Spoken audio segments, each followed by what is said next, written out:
Breakfast at Tiffany's is a 1961 American romantic comedy drama film directed by Blake Edwards, starring Audrey Hepburn as Holly Golightly and George Papard as Paul Varjak, based on the Truman Capote's 1958 novella. The film chronicles the life of Holly, an eccentric socialite living in New York City who befriends her neighbor Paul, a struggling writer. As their friendship deepens, Holly's carefree lifestyle and hidden vulnerabilities are explored. The film is widely regarded as a classic of American cinema, featuring Hepburn's iconic performance in the song Moon River by Henry Mancini. Despite changes from the source material, it received critical acclaim. It is an American classic. It is a beautiful movie. I want to make something very clear. I'm not going to say that this is a bad movie. I'm not going to say it's a good movie. I'm going to say that this is a movie that highly pissed me off. It's mainly because of what it glorifies, and that's mental instability. With the part where she goes out onto the balcony and is looking at Paul through the window, I'm like, oh no, something's seriously wrong here. And then in that scene, she watches the lady leave his place. She goes in, let's just sleep here like this. Look, woman, you put him in a position in the bed he cannot sleep in, and you're just going to go straight to sleep. Then she's talking asleep, and he mentions it. He's like, well, you're so nosy. No. Okay, there is a serious problem with the character of Holly. There was a point in the movie where I was hopeful. They're in the library, and Paul says to her basically that she's crazy. He finally nailed it on the head. What's wrong with this character? After that whole part's gone. And we're back to, oh, I love you. You don't need to go. You can stay here. I'm in love with you. Say, I'm sorry. Characters in this, there's no real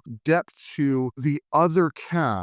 And then there's Holly, which should be in a mental institute, that it seems to be like everyone's just pining over. She can't make a decision herself. She doesn't even know people's names. Her name's not even Holly Golightly. Exactly. You're telling me that homeboy Tex came all the way from Texas, said, that's my wife over there. She goes, you need to go. Oh, totally. I'm going to go. And she says, oh, the wedding was annulled. Dude, I can't believe a word that comes out of her mouth. I'm not going to say that it's a bad movie, but I'm going to say that if I see it on TV, the first thing I'm going to do is turn it off.